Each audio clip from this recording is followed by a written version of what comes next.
இது தேவன் ஏற்படுத்தி தந்தது. சபை கூடுதலை விட்டு விடாதிருங்கள். சபை கூடுதல் கிடையாதுன்னு சொல்லி யார் பேசினாலும் அவன் அந்தி கிறிஸ்துவின் ஆவியை உடையவன். சர்ச்சுக்கெல்லாம் போக தேவையில்லை.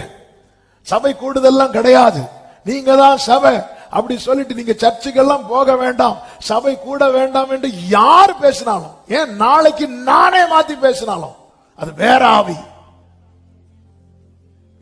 இந்த சபை ஸ்திரீ 12 நட்சத்திரங்களை உடைய கிரீடங்களை அணிந்திருக்கிறாள். ரட்சிப்பு, ஞானஸ்நானம், பரிசுத்தாவின் அபிஷேகம். சர்ச்சுக்குள்ளதான் இருக்கிறோம், ஆனா இன்னும் ரட்சிப்பின் அனுபவம் இல்லை என்றால் சத்துரு எளிதில் வஞ்சித்து விடுவார். இன்னும் இந்த ஞானஸ்நான உடன்படிக்கை எடுக்கவில்லை என்றால் உங்களை நீங்களே ஏமாற்றிக் கொண்டிருக்கிறீர்கள்.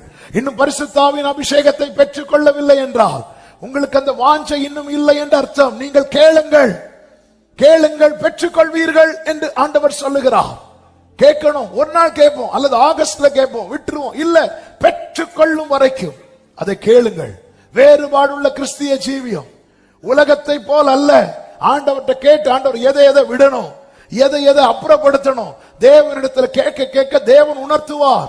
தேவன் உணர்த்த உணர்த்த நாம் நம்மை மாற்றிக்கொள்ளும் போது ஆமென், அங்கே நாம் அவருடையவர்கள் என்று அடையாளப்படுத்தப்படுகிறோம். அடுத்து அப்பம், ஐக்கியம். ஐக்கியம், ஃபெலோஷிப் ரொம்ப முக்கியம். அடுத்து அப்பம் விற்குதல், அதுதான் கர்த்தருடைய பந்தி. அடுத்து ஜெபம். சபை இதுலதான் நிக்குது.